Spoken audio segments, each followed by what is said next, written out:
Hi, I'm Hallie, and I need to tell you something that's been eating at me for months. Something so twisted that even now, telling you this story, my hands are shaking. Picture this. It's 3 a.m. on a rainy Seattle night. I'm sitting cross-legged on my apartment floor, surrounded by 400 silk favor bags for my sister Emma's wedding. The apartment smells like lavender sachets and broken dreams. My fingers are cramping from hand-tying each ribbon with surgical precision. There's glitter embedded so deep under my nails, I'm convinced it's part of my DNA now. And I keep telling myself the same lie I've been telling myself for 28 years. Maybe this time, they'll actually see me. Maybe this time they'll appreciate everything I do. My back is screaming from hunching over these bags for 6 hours straight. My eyes are burning from the strain. I haven't eaten since breakfast because I've been too busy making Emma's wedding perfect. And as I tie ribbon number 247, I catch my reflection in my black TV screen, and I look like a ghost. Pale, exhausted, invisible even to myself. But here's the thing that makes my stomach drop even now. Months later, the thing that makes me wake up in cold sweats. The next morning, I woke up to find $4,800 missing from my checking account. Not lost, not accidentally spent, not a banking error. Stolen. Deliberately, calculatedly stolen by my own mother. At the wedding I had planned, designed, coordinated, and funded entirely out of my own rapidly diminishing savings account.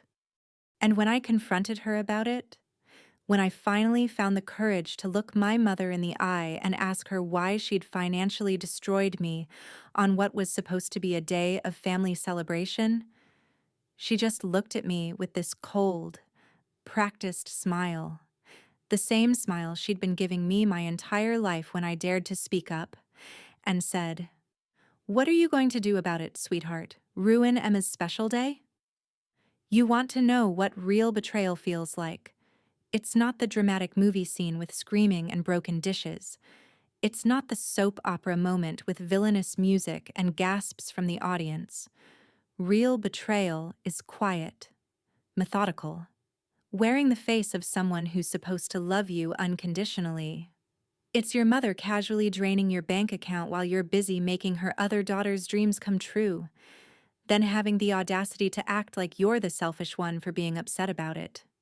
It's being financially abused by the person who taught you what love was supposed to look like. Let me back up and tell you how I got here. Because this story, it's been building for 28 years. One small compromise at a time. One boundary violation at a time. One moment of me choosing peace over self-respect at a time. And I need you to understand something before I continue. This isn't just about money. This is about systematic erasure. This is about what happens when you're so desperate to belong that you'll pay any price, including your own dignity. I've always been the invisible daughter. And I mean that literally. When I was 8 years old, my mother forgot to pick me up from soccer practice. I sat on those metal bleachers for 3 hours, watching every other kid get picked up by parents who remembered they existed, until the coach finally drove me home. When we pulled into the driveway, Patricia was in the living room, blow-drying Emma's hair for her school pictures. She looked genuinely surprised to see me. "Oh, I completely forgot. Emma needed help getting ready for pictures tomorrow." That was it. No apology, no acknowledgement that she'd left her 8-year-old daughter stranded, just an explanation about why Emma's needs had erased my existence from her memory. You know the type of invisible kid I was, the one who shows up to every family event, handles everything behind the scenes, remembers everyone's allergies and anniversary dates, and somehow never makes it into the family photos, because I'm always the one taking them. Emma was the golden child from day one. Blonde, bubbly, the kind of person who could charm her way out of a parking ticket and into a free upgrade at any hotel. She had this magnetic personality that drew people in, made them want to do things for her, made them feel special just for being in her orbit. Meanwhile, I was the responsible one, the reliable one, the one who could be counted on to handle the logistics while Emma got to be the star. I was the one who remembered to send birthday cards to our grandparents, the one who organized family gatherings, the one who cleaned up the messes Emma left behind, and I told myself this was my role, my contribution to the family. I told myself that being useful was the same as being loved. When Emma got engaged to Jake last spring, I genuinely thought things might be different. For the first time in years, I felt like I might have a real role in her life, beyond just being the family's unpaid personal assistant. I was so excited to help plan her dream wedding. I had visions of us bonding over dress shopping, staying up late discussing flowers and color schemes, maybe even her asking me to be her maid of honor. I imagined finally being seen as more than just the background support person. Instead, what I got was a text in our family group chat from my mother. Patricia, at 9:47 p.m. on a Tuesday. Hallie will handle all the wedding coordination since she's so good with details and has the time. Emma's too busy with her promotion at work to deal with vendor management. No discussion. No asking if I had time, money, or interest in taking on what is essentially a full-time job. No consideration for my own life, my own commitments, my own dreams that I might have to put on hold. Just an assumption that I'd drop everything to make Emma's day perfect, because that's what I always did. And like the perfectly trained people pleaser I'd been molded into my whole life, I typed back, "Of course, happy to help however I can." The conversation immediately moved on to discussing Emma's bachelorette party in Napa Valley, a 1,200 per person weekend that I wasn't invited to because, and I quote from Patricia's follow-up message, "You're more of a behind-the-scenes person anyway, and we know how you feel about spending money on yourself." Translation: we don't want you there, but we'll frame it as being considerate of your financial situation that we've helped create by constantly asking for money. That should have been my first red flag. But I was so desperate to feel included, to feel needed, to feel like I mattered to these people whose approval I'd been chasing my entire life, that I threw myself into wedding planning like it was my doctoral thesis. I researched vendors for hours, created spreadsheets comparing prices and services, designed mood boards and timelines. I took on a second freelance gig designing marketing materials for small businesses, working until 2 a.m. most nights, just to afford the small contributions my family kept requesting. And by small, I mean financially devastating. First, it was $2,000 for upgraded linens because the venue's standard ivory options weren't quite the right shade of cream for Emma's vision. Then another $1,500 for premium flowers because Emma absolutely had to have white peonies flown in from Oregon instead of the perfectly beautiful roses that were in season locally. Then $3,200 for a live string quartet during dinner because background music from a playlist would be too casual for the photos that would end up on Emma's Instagram. Each time, my mother would call me with this sweet, manipulative voice that I now recognize as emotional terrorism disguised as maternal love. "Sweetheart, you know Emma's been dreaming of this day since she was little. You're so generous, and you don't really need all that money sitting in your savings account collecting dust, do you? This is family. This is what we do for each other." And I believed her. God help me. I actually believed that being family meant sacrificing my financial security, my mental health, and my future for Emma's Pinterest-perfect wedding. I canceled my vacation to Greece that I'd been saving for 2 years. Money that would have given me memories and experiences of my own. I postponed getting my car fixed, driving on bald tires for 3 months through Seattle's rainy season because I'd spent my emergency fund on Emma's emergency wedding upgrades that somehow always materialized at the last minute. I even borrowed $800 from my best friend Sarah to cover my rent 1 month because I'd given Patricia another small loan for wedding expenses that were somehow always more urgent than my own basic survival needs. The morning of the wedding, I arrived at Riverside Gardens Event Center at 6 a.m., 2 hours before anyone else, because I'd volunteered, or rather, been voluntold, to oversee the setup. I'd barely slept because I'd been up until 2 a.m. reprinting programs after realizing there was a typo in the officiant's name. My back was killing me from hunching over my ancient printer that jams every third page. My eyes were bloodshot from staring at tiny fonts, and I looked like I'd been hit by a truck that was carrying a cargo of exhaustion and resentment. But I told myself it would all be worth it when I saw Emma's face light up. I told myself that maybe, finally, someone would say thank you and mean it. I told myself that maybe this time, I'd get to be part of the magic instead of just the person who made the magic possible for everyone else. When I walked into that venue, something felt wrong immediately, like a cold draft in a warm room. The flowers I'd ordered and paid for were stunning, better than anything I'd seen on Pinterest or in bridal magazines. The upgraded linens I'd funded looked like they belonged in a luxury resort wedding that costs 6 figures.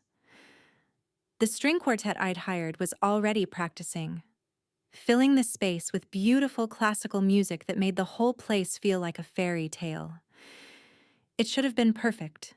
It should have felt like a victory, like all my sacrifice had been worth something. Instead, all I could think was, I paid for all of this, and no one will ever know. I funded this dream, and I'll be forgotten before the last guest leaves. I spent the morning running around in my navy slacks and white blazer, an outfit I'd chosen because I wanted to look professional and helpful, not realizing I'd basically dressed as the venue's event coordinator. What I didn't realize until a guest tapped my shoulder and asked me where the bathrooms were, automatically assuming I worked there, was that I'd accidentally dressed like the event staff. But you know what? That's exactly how my family treated me anyway. So maybe the universe was just being brutally honest about my role in this whole production. With beautiful music, it should have been perfect. It should have felt like a victory. Instead, all I could think was, I paid for all of this, and no one will ever know. I spent the morning running around in my navy slacks and white blazer, an outfit I'd chosen because I wanted to look professional and helpful. What I didn't realize until a guest asked me where the bathrooms were, assuming I worked for the venue, was that I'd accidentally dressed like the event staff. But you know what? That's exactly how my family treated me anyway. So maybe the universe was just being honest. By 10 a.m., I was reorganizing the gift table because someone had knocked over a centerpiece, reprogramming the sound system because the venue coordinator couldn't figure out the playlist, and redirecting vendors who kept asking me questions about details I'd coordinated, but Emma was supposed to approve. I had my hair in a messy bun, a clipboard in one hand, and a radio in the other for communicating with the caterers. I looked exactly like what I'd become: unpaid labor. That's when I overheard a conversation that stopped me cold. I was behind the bar area, untangling string lights that had somehow gotten into a massive knot when I heard Emma talking to her maid of honor. Jessica, your sister is amazing, Jessica was saying. She's been handling everything so seamlessly. You're so lucky to have someone who cares this much. And Emma, my sweet, grateful sister Emma, laughed and said, "Oh, Hallie loves this stuff. She's like our family coordinator. She doesn't really have much else going on, so it gives her something to do. Something to do. Like planning her wedding was my hobby instead of a massive sacrifice that had cost me months of work and thousands of dollars. But that wasn't even the worst part. The worst part was what Jessica said next. Still, you should do something special for her after all this. Maybe a spa day or something? And Emma's response? Maybe. Though honestly, she volunteered for all this. It's not like we forced her. I stood there behind that bar, holding tangled lights, and felt something break inside my chest. Not crack, break completely. Because she was right. I had volunteered. I had said yes to every request, every small favor, every additional expense. I had trained them to treat me like this by never saying no, never setting boundaries, never demanding the respect I deserved. But here's what Emma didn't know. What none of them knew. I hadn't just volunteered my time. I'd volunteered my entire financial stability, and they were about to take even more. Around 11 a.m., I was in the bride's room helping Emma into her dress when my phone buzzed with a banking notification. You know that feeling when you see a transaction alert and your stomach immediately drops? I tried to ignore it, telling myself I'd check it later, but something made me glance at the screen. Transaction alert, $4,800 transferred to Patricia Morrison. My hands started shaking. I stared at my phone, reading the notification over and over, hoping I was misunderstanding something, but there it was, clear as day. Nearly $5,000 had been moved from my checking account to my mother's account. Money I hadn't authorized. Money I hadn't even known she could access. Hallie, can you help me with this clasp? Emma asked, holding up her necklace. I somehow managed to fasten her jewelry with trembling fingers, my mind racing. How did Patricia even have access to my account? When had she gotten my banking information? And why today? Of all days? The answer hit me like a truck. 3 months ago, when I'd been hospitalized with food poisoning. Patricia had offered to help pay some of my bills while I was sick. I'd given her my banking information so she could transfer money to cover my rent.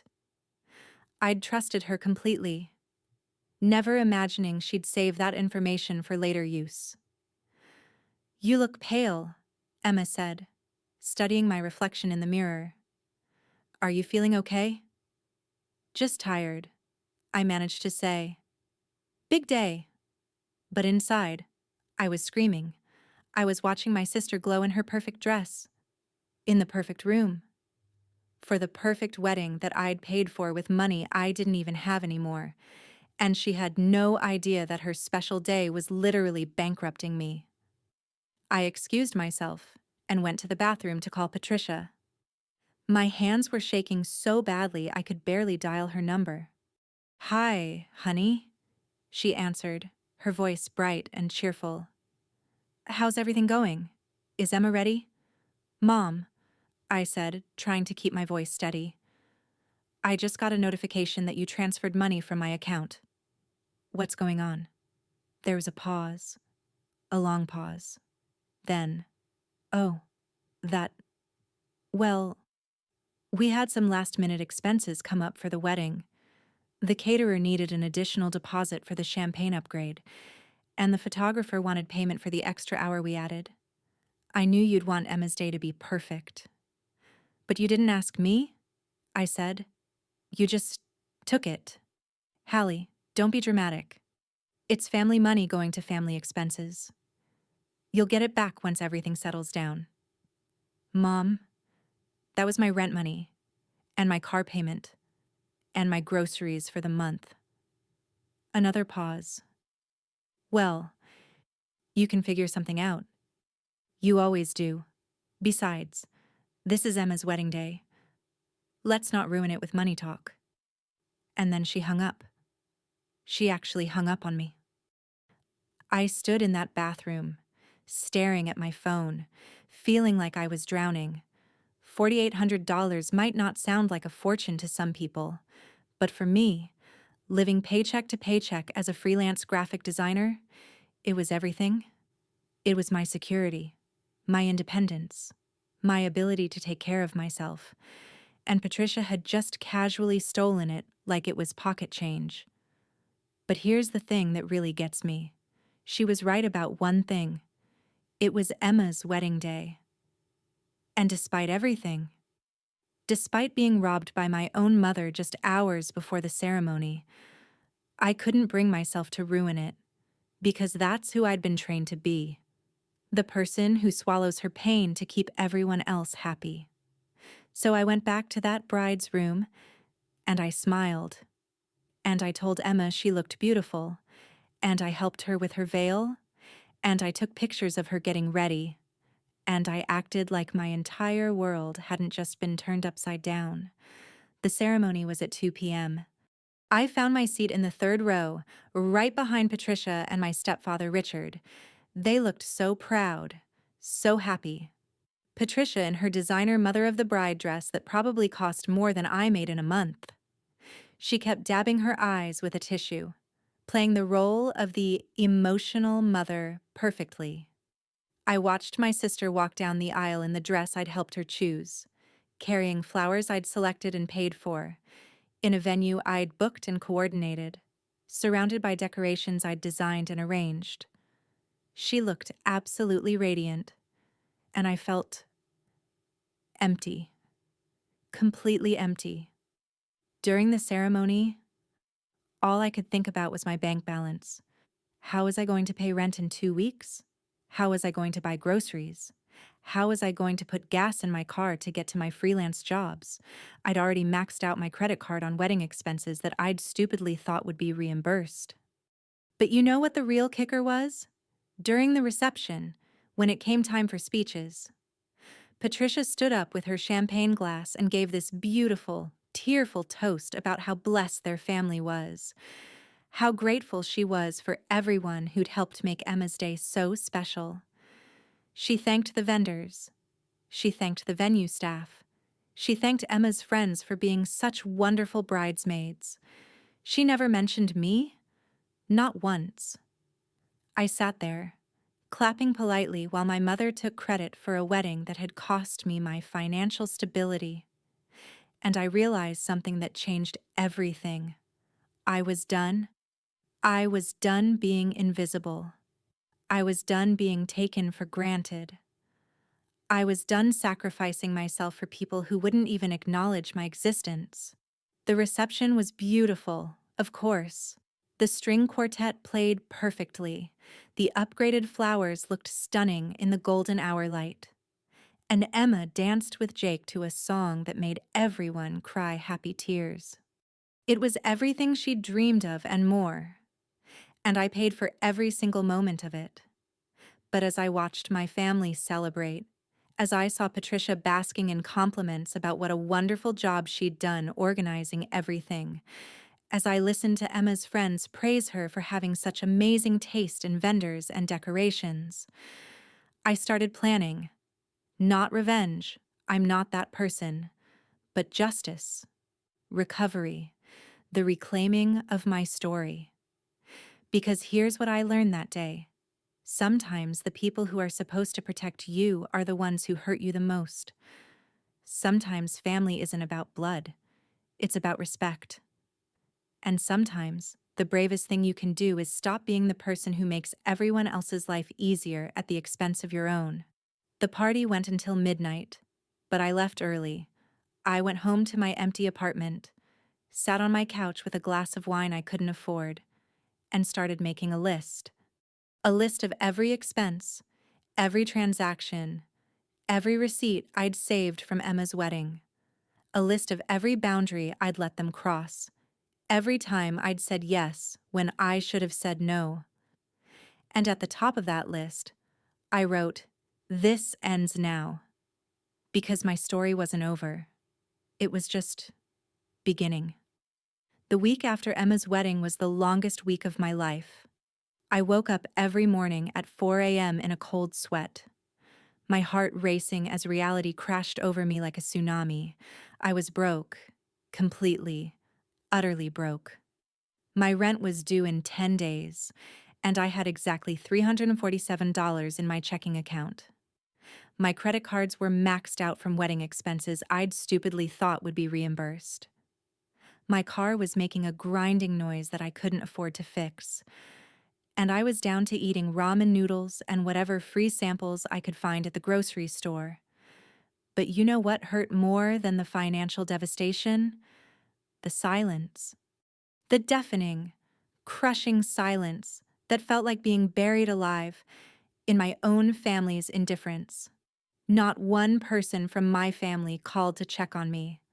Not Emma, basking in her post-wedding glow on her honeymoon in Italy, probably posting Instagram stories of pasta and wine while I was calculating whether I could afford both toilet paper and milk.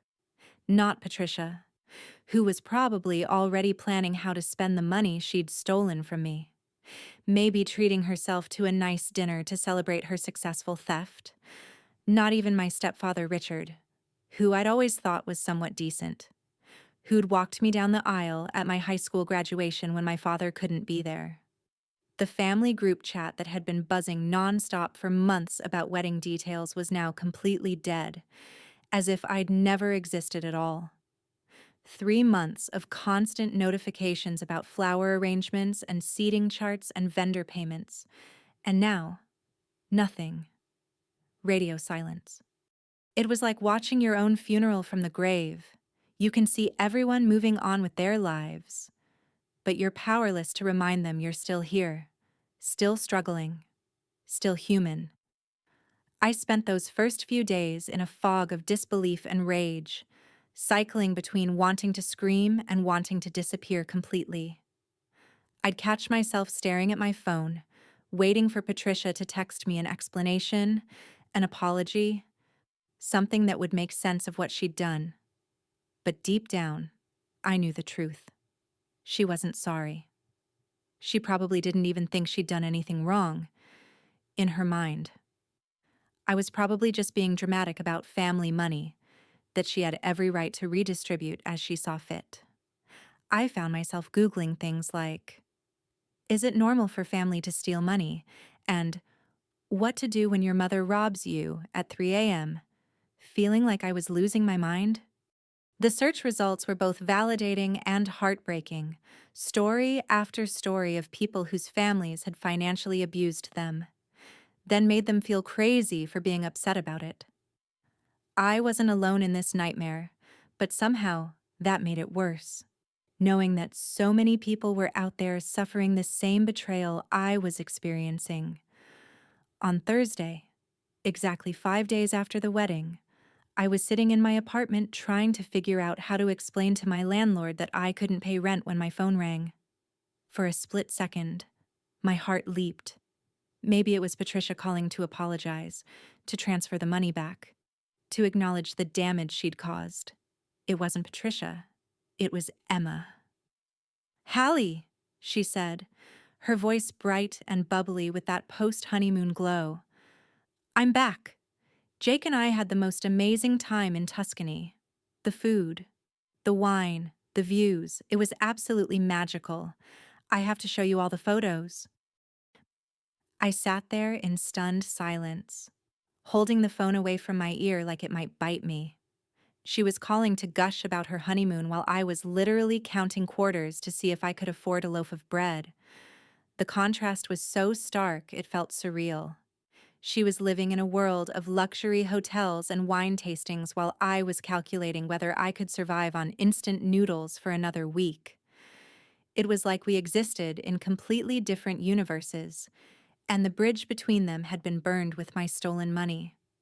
"Hallie, are you there?" "I'm here," I managed to say, my voice sounding strange and distant even to me. "Great. So I was thinking we should get together this weekend. I want to hear about how everything went after we left the reception. Mom said you handled the cleanup beautifully. You're such a lifesaver." Such a lifesaver. As if I hadn't already saved her entire wedding with my own financial suicide. As if handling the cleanup was just another favor instead of the final insult after months of being treated like unpaid staff. I wanted to laugh at the absurdity of it all. She was praising me for cleaning up the mess from an event that had financially destroyed me, and she didn't even know it. "Emma," I said, and something in my tone must have gotten through to her because she suddenly went quiet. "Did you know Mom took money from my account?" A pause. A long, telling pause that stretched out like a chasm between us. What do you mean? She finally asked, but her voice had changed. It was careful now, guarded. I mean, she transferred $4,800 from my checking account without asking me, on your wedding day. Money I needed for rent and bills and, you know, basic survival. Another pause. Then, oh, that, oh, that. Like my financial ruin was just a minor inconvenience she'd forgotten to mention.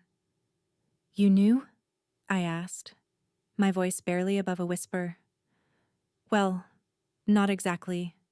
I mean, Mom mentioned there were some last-minute expenses, and she said she'd handle it. I didn't know the specifics. The specifics, Emma, are that I'm now broke. Completely broke. I can't pay my rent. I can't buy groceries. I gave everything I had to make your wedding perfect. And then, Mom stole what little I had left. Look, I'm sure it's just a misunderstanding, Emma said, and I could hear her moving around, probably unpacking from her trip while having this conversation that was destroying what was left of our relationship. Mom wouldn't just take money. Maybe it was a loan that got processed weird, or maybe... Emma, stop. The words came out sharper than I'd intended. But I was done with excuses. She stole from me. Your mother stole from me to pay for your wedding, and you're making excuses for her. I'm not making excuses. I'm just saying there's probably an explanation. And honestly, Hallie, you did volunteer for all of this. Nobody forced you to spend that money. There it was. The same dismissive attitude I'd been getting my whole life, wrapped up in a pretty package of plausible deniability. I'd volunteered for the abuse, so somehow I deserved it. You're right, I said, my voice suddenly calm. I did volunteer. I volunteered to be walked all over, to be taken for granted, to sacrifice everything for people who don't even see me as human. But you know what? I'm done volunteering. Hallie, don't be dramatic. It's just money. Family is more important than money. Is it, Emma? Because right now, your precious family has left me unable to pay for basic necessities while you're showing off honeymoon photos. So tell me again how family is more important than money. She hung up on me, just like her mother. She hung up rather than face the uncomfortable reality of what they'd done to me. I sat there holding my phone, staring at the black screen, and felt something fundamental shift inside me. It wasn't anger anymore. Anger would have been too hot, too chaotic. This was something colder, more focused. This was clarity. I opened my laptop and started documenting everything. Every text message about wedding expenses, every receipt I'd saved, every Venmo transaction, every bank statement, every email chain about vendor payments. I created a spreadsheet that would make a forensic accountant weep with joy, detailing exactly how much money I'd spent on Emma's wedding and exactly when Patricia had stolen that final $4,800. The total was staggering, $12,700, nearly $13,000 of my own money gone into a wedding where I wasn't even thanked, where my own mother treated me like hired help and then robbed me for good measure. To put that in perspective, that was more than most people spend on a used car. It was enough for a down payment on a small house in some parts of the country. It was my entire emergency fund, my vacation savings, my future security, all of it sacrificed on the altar of Emma's perfect day. But here's what really opened my eyes as I went through those documents. I found Patricia's name on Emma's vendor contracts. She was listed as the primary contact, the decision maker, the person who would receive all the credit for planning this beautiful wedding. My name appeared nowhere, despite the fact that I'd done all the research, made all the phone calls, negotiated all the prices, and paid for most of the expenses. It was like I'd been systematically photoshopped out of my own work. Patricia had systematically erased me from my own work while taking credit for it. She hadn't just stolen my money, she'd stolen my contribution, my effort, my very existence in this whole process. That's when I realized this wasn't just about the $4,800. This was about a lifetime of being erased, dismissed, and taken for granted. This was about 28 years of being treated like my needs, my feelings, and my financial security didn't matter as long as everyone else was happy. I was done being invisible. The next morning, I called in sick to my freelance jobs and spent the entire day making phone calls. First, I called my bank and reported the unauthorized transaction. The customer service representative was incredibly helpful once I explained that someone had used my banking information without permission to transfer nearly $5,000. "Ma'am, this is definitely fraud," she said. "We'll need to file a formal report and freeze any accounts that may have been compromised. Do you know how the unauthorized party gained access to your banking information?" "Yes," I said. "I gave it to her when I was hospitalized, and she offered to help with my bills. I trusted her because she's my mother." The silence on the other end of the line was deafening. When the representative spoke again, her voice was much gentler. "I'm so sorry you're dealing with this. Family financial abuse is more common than people think, and it's just as serious as any other kind of fraud. We're going to take care of this for you." Family financial abuse. There was a name for what Patricia had done to me. It wasn't just me being dramatic or oversensitive. It was an actual crime with an actual name. Next, I called a lawyer.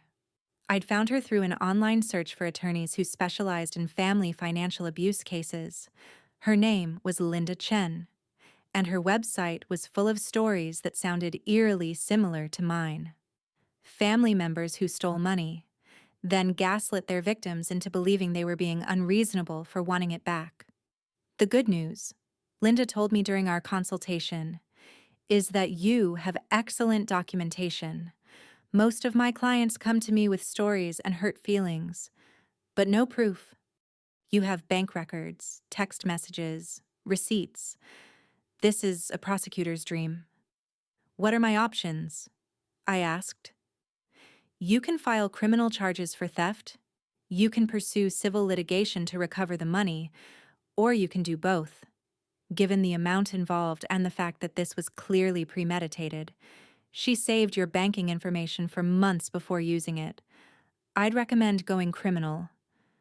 The district attorney's office takes family financial abuse very seriously these days. I sat in her office, looking at this woman who was telling me I had power I'd never realized I possessed, and felt something I hadn't felt in years: hope. "What about my family?" I asked. "If I press charges, they'll never forgive me." Linda looked at me with the kind of compassion that only comes from experience. "Hallie, they stole from you and then made you feel guilty for being upset about it. That's not family. That's abuse. Real family doesn't require you to set yourself on fire to keep them warm." That afternoon, I walked into the downtown police station and filed a formal complaint for theft. The officer who took my statement was a middle-aged woman named Detective Martinez, who listened to my story with the kind of professional empathy that made me realize how serious this really was. "We see this more often than you'd think," she said as she typed up my statement. "Family members who think blood relation gives them the right to help themselves to each other's money. The law doesn't recognize a family discount for theft." "What happens next?" I asked. "We'll investigate. Talk to your mother. Review the bank records. If the evidence supports your complaint, and from what you've shown me, it absolutely does, the district attorney will decide whether to file formal charges." I left that police station feeling like I was walking on air. For the first time in my life, Someone in a position of authority was taking my side. Someone believed me. Someone was going to hold Patricia accountable for what she'd done. I felt validated in a way I'd never experienced before. Not just believed, but protected. It was like finally having a parent who put your needs first, except that parent was a stranger in a police uniform who owed me nothing but gave me everything I'd been missing from my actual family. As I walked to my car, I felt something I hadn't felt in years. Pride. Pride in myself for finally standing up, for refusing to be a victim, for choosing my own well-being over their comfort. I wasn't the same person who had tied those wedding favor ribbons just 2 weeks ago. That woman was gone, replaced by someone who understood her own worth.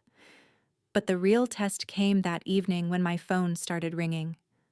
First Emma, then Patricia, then my stepfather Richard.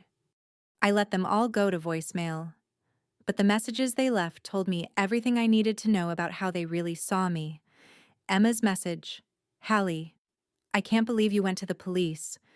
Over money. This is going to destroy our family. Mom is devastated. Can't we work this out like adults? Patricia's message was a masterpiece of manipulation. Sweetheart, I just got a call from the police about some silly misunderstanding. Of course I was going to pay you back. I've just been so busy with wedding follow-up. There's no need to involve law enforcement in family business. Call me so we can sort this out. Richard's message was the most revealing. Hallie, I know you're upset, but this is going too far. Your mother has always supported you, and now you're repaying her kindness by trying to get her arrested? Think about what you're doing to this family. I sat in my apartment, listening to these messages, and realized that not one of them had apologized. Not one of them had acknowledged that what Patricia did was wrong. Instead, they were all angry at me for refusing to quietly absorb the abuse. That's when I knew I'd made the right choice. 3 days later, Detective Martinez called me with an update. We've completed our initial investigation, she said. Your mother admitted to transferring the money but claims it was for wedding expenses that you'd agreed to cover. However, the bank records show that the transaction occurred without any authorization from you, and the timing suggests it was planned in advance. The DA is moving forward with formal charges. What kind of charges? Theft in the second degree, which is a Class C felony in Washington state. Since the amount was over $1,500, it's automatically elevated to felony level. She's looking at potential jail time and mandatory restitution. I hung up that phone call and cried. Not sad tears, tears of relief, of vindication, of finally being believed and protected by someone in authority. For the first time in my life, there were going to be real consequences for treating me badly. But the story was just getting started. Because word travels fast in small families, and within hours of Patricia being formally charged, my phone exploded with messages from relatives I hadn't heard from in years, all of them telling me what a terrible person I was for destroying the family over money. Aunt Carol, I'm ashamed to call you my niece. Your mother sacrificed everything for you girls. And this is how you repay her? Cousin Mike, seriously, Hallie? Getting your own mother arrested? Over wedding expenses? That's cold. Even for you. Uncle Dave, your father would be rolling in his grave if he knew what you were doing to his wife. That last one hit the hardest because it weaponized my dead father's memory against me. But you know what? I was done caring about other people's opinions of my choices. I was done prioritizing their comfort over my own survival. I sent one text message to the family group chat, the same one where this whole nightmare had started months earlier. If anyone wants to know why I pressed charges, it's because Mom stole $4,800 from me without permission, left me unable to pay rent, and then hung up on me when I asked for an explanation. I spent nearly $13,000 of my own money on Emma's wedding and was never thanked, never acknowledged, and never reimbursed. I'm done being the family ATM and emotional punching bag. If that makes me the villain in your story, I can live with that. Then I left the group chat. Permanently. The silence that followed was deafening, but it was also liberating.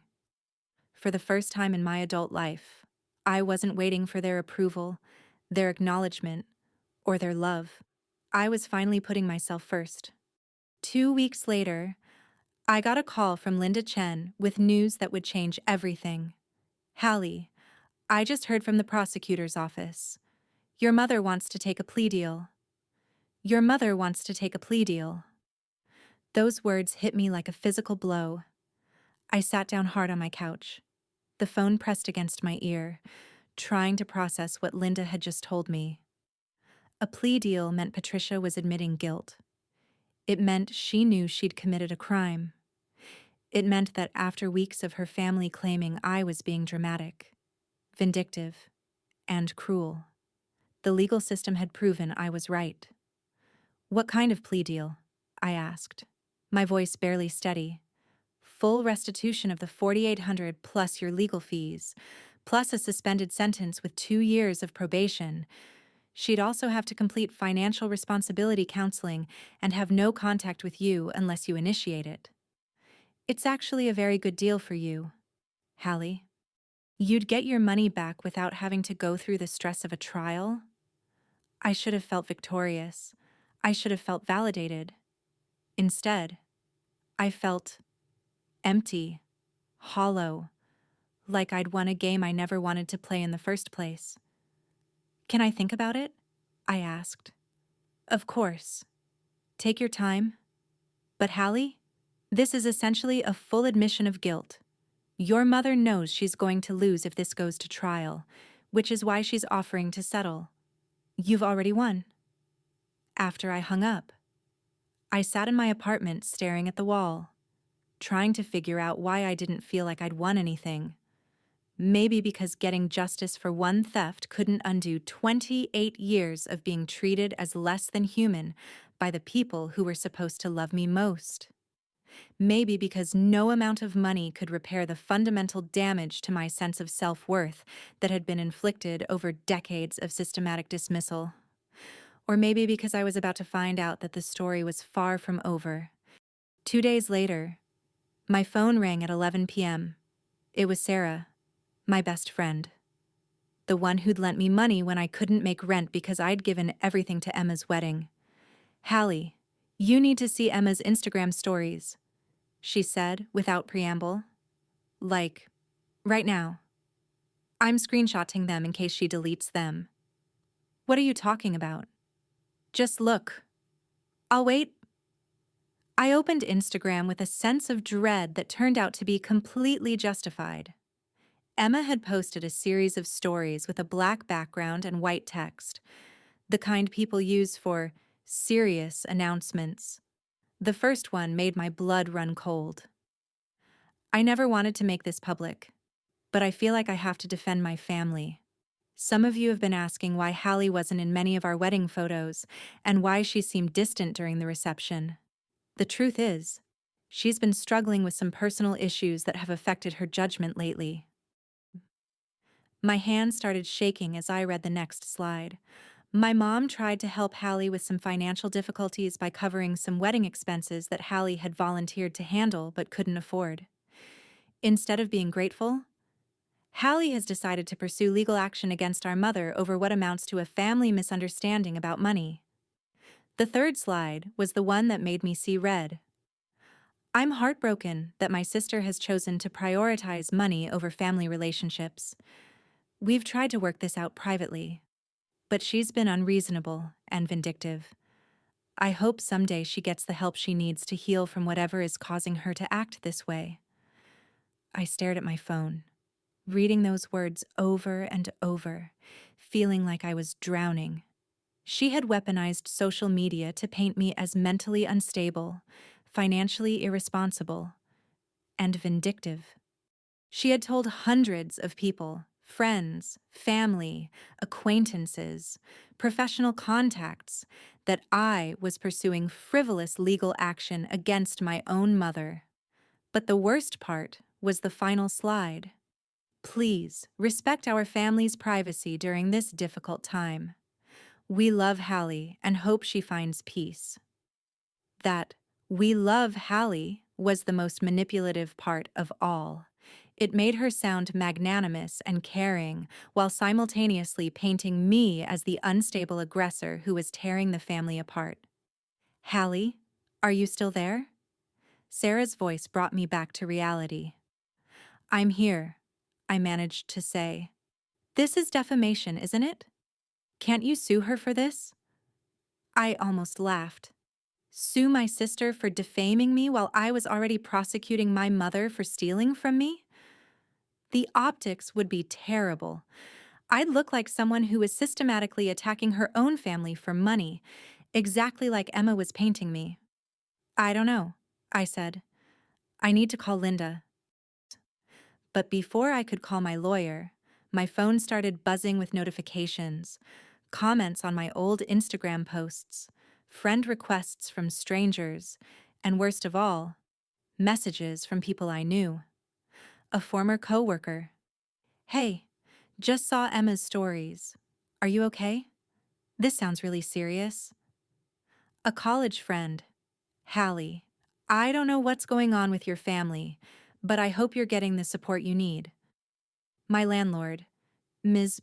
Chen, I've been made aware of some legal issues you're having.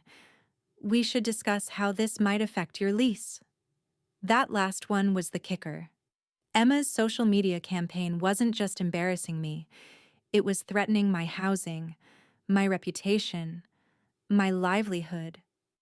And she'd done it all while claiming to love me. I called Linda immediately, even though it was almost midnight.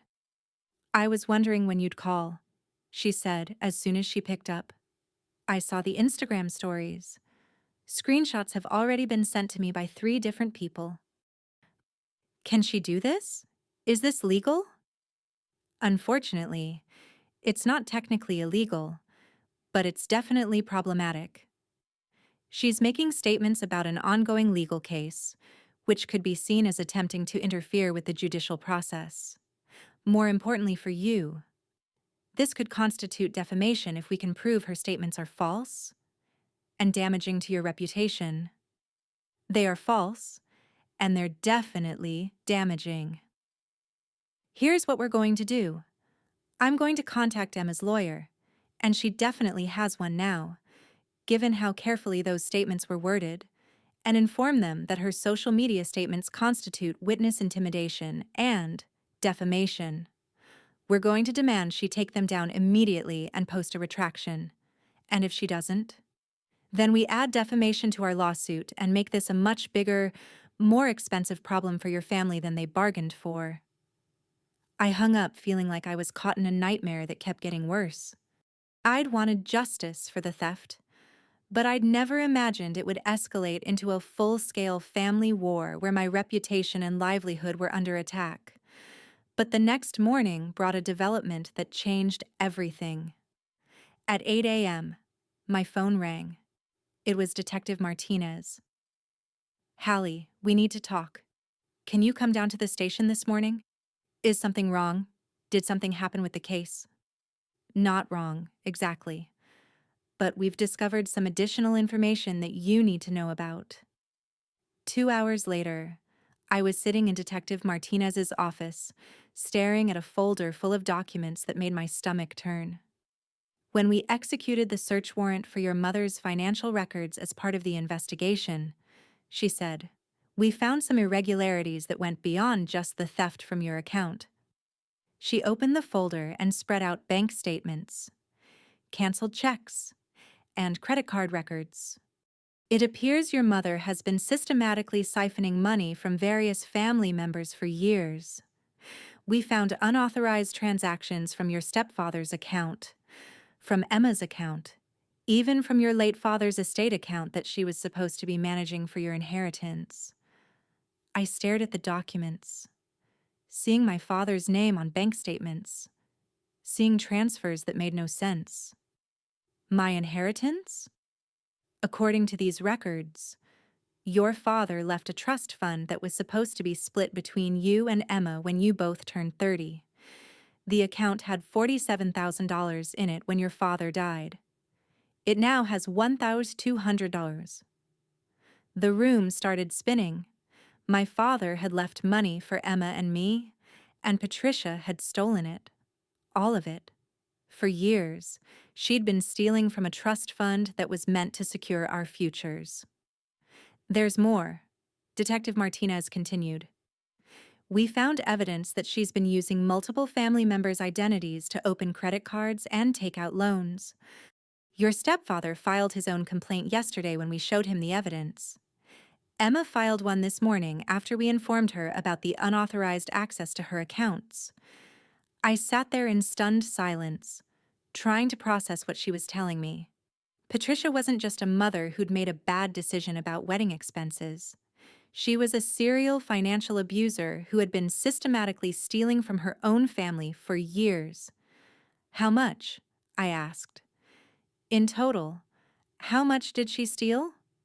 Detective Martinez looked grim. Over $200,000 spread across multiple victims over the past 8 years. This is now a federal case because of the mail fraud and identity theft components. The FBI will be taking over the investigation. I walked out of that police station feeling like I was in an alternate reality. The woman who had raised me, who had lectured me about family values and financial responsibility, who had made me feel guilty for wanting my stolen money back, was a career criminal who had been robbing her own family for nearly a decade. And Emma, who had painted me as a vindictive sister destroying the family over petty money disputes, was now facing the same devastating reality I was. My phone rang as I got to my car. It was Emma, and for the first time in months, she didn't sound bright and bubbly. She sounded broken. "Hallie," she said, and I could hear that she was crying. "I just came from the police station. I need to talk to you." "Okay," I said carefully. "Can we meet somewhere? Please? I owe you the biggest apology of my life, and I need to say it in person." We met at a coffee shop downtown, the same one where I'd sat months earlier trying to figure out how to pay my rent after Patricia's first theft. Emma looked terrible, pale, exhausted, like she hadn't slept in days. Her perfectly curated Instagram life was nowhere to be seen. "I took down the stories," she said, as soon as she sat down. "And I posted a retraction. I said I was misinformed about the situation and that I'm sorry for any harm my words caused." "Thank you," I said. "Hallie, I don't know how to apologize for what I said about you, for what I accused you of. I thought, God, I was so stupid. I thought you were being dramatic about money, and it turns out Mom has been stealing from all of us for years." She started crying again, and despite everything she'd put me through, I felt bad for her. She was learning the same devastating truth I'd learned months earlier, that the person we'd trusted most in the world was not who we thought she was. "How much did she take from you?" I asked. $23,000 over the past 3 years. She said it was temporary loans for various emergencies, but there was never any intention of paying it back. And the trust fund. "Hallie, Dad wanted us to have that money for our futures. She stole our father's final gift to us." We sat in silence for a moment, both processing the magnitude of what Patricia had done to our family. "I understand if you never forgive me," Emma said finally. "I understand if you never want to see me again. I chose her side without even listening to yours, and I said terrible things about you to people who matter. I don't deserve your forgiveness." I looked at my sister across that coffee shop table, seeing her clearly for the first time in years. Not the golden child who could do no wrong, not the manipulative person who had sided with our abuser, but someone who had also been victimized and manipulated by Patricia's lies. Emma, I said, I need you to understand something. This isn't just about the money she stole. This is about 28 years of being treated like I didn't matter, like my needs and feelings were less important than everyone else's comfort. The money was just the final straw. I know, she said, and I'm part of that. I've been part of treating you that way your whole life. I thought it was normal because Mom always said you were stronger, more independent, that you didn't need as much attention as I did. I realize now that was just her way of justifying treating you badly. It was the first time anyone in my family had acknowledged the systematic favoritism I'd endured my entire life. It was the first time someone had validated that what I'd experienced was real and wrong. I can't go back to the way things were, I said. I can't go back to being the invisible daughter who fixes everyone else's problems. I won't sacrifice myself for family harmony ever again. I don't want you to, Emma said. I want to learn how to be a real sister to you, if you'll let me. 6 months later, Patricia pled guilty to multiple federal charges including wire fraud, identity theft, and elder abuse. Yes, she'd also been stealing from our 85-year-old grandmother. She was sentenced to 3 years in federal prison and ordered to pay full restitution to all her victims, though the money was mostly gone. Emma and I have been rebuilding our relationship slowly, with the help of family therapy and a lot of honest conversations. She's had to confront some hard truths about how she was complicit in Patricia's treatment of me, and I've had to learn how to set boundaries and communicate my needs instead of just silently absorbing hurt. Richard filed for divorce and has been nothing but supportive through the whole process. He's testified on behalf of all of Patricia's victims and has become something like the father figure I never really had. As for me, I'm doing better than I ever imagined possible. The restitution money allowed me to get caught up on my bills and rebuild my emergency fund. I started going to therapy to deal with the trauma of growing up in a family where love was conditional on my usefulness. I've learned to recognize manipulation and stand up for myself in ways I never could before. I also started a blog about financial abuse within families, sharing my story and connecting with other people who've experienced similar betrayals. It's become bigger than I ever expected, with thousands of followers who share their own stories of family members who stole from them, gaslit them, and made them feel crazy for wanting basic respect and accountability. The most important thing I've learned is this. Sometimes the people who hurt you most are the ones who raised you to accept that hurt as normal. Sometimes love looks like theft, manipulation, and erasure because that's what you were taught love looks like. And sometimes the most loving thing you can do for yourself is refuse to accept that definition anymore. If you're listening to this and recognizing yourself in my story, I want you to know something. Your feelings are valid. Your hurt is real. You deserve respect, honesty, and financial security. You don't owe anyone your silence in exchange for their comfort, and you don't have to set yourself on fire to keep your family warm.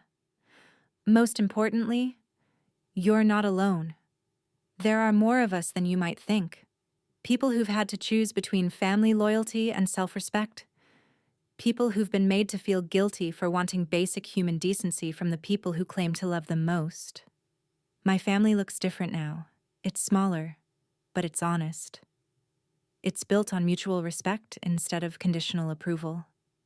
Emma and I talk regularly, and we're planning a vacation together next month, one we're both paying for equally, with no hidden agendas or unspoken expectations. Patricia sends letters from prison sometimes, usually around holidays, trying to rewrite history and paint herself as the victim of a vindictive justice system. I don't respond to them. I've learned that some people will never take responsibility for their actions, and I can't make them. but I can choose not to dance to their tune anymore. The last letter she sent said, "I hope someday you'll forgive me, and we can be a family again." What she doesn't understand is that we were never really a family in the first place. Family doesn't steal from each other. Family doesn't erase each other's contributions. Family doesn't make you choose between speaking your truth and keeping the peace. But I'm building real family now, with Emma, with Richard, with the friends who stood by me through this nightmare, with the community of survivors I've connected with through my blog. It's not the family I was born into, but it's the family I choose, and that makes all the difference. If you've made it this far in my story, thank you for listening. Thank you for believing me. Thank you for giving me a space to tell the truth about what happened to me and what I learned from it.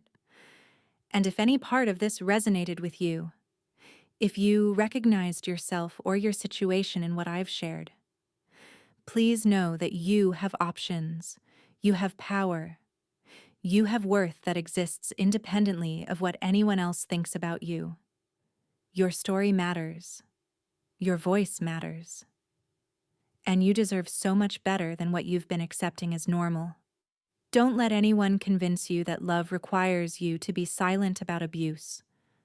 Don't let anyone tell you that family means accepting theft, manipulation, or erasure. Don't let anyone make you feel guilty for protecting yourself from people who would harm you. You're worth more than that. You always have been.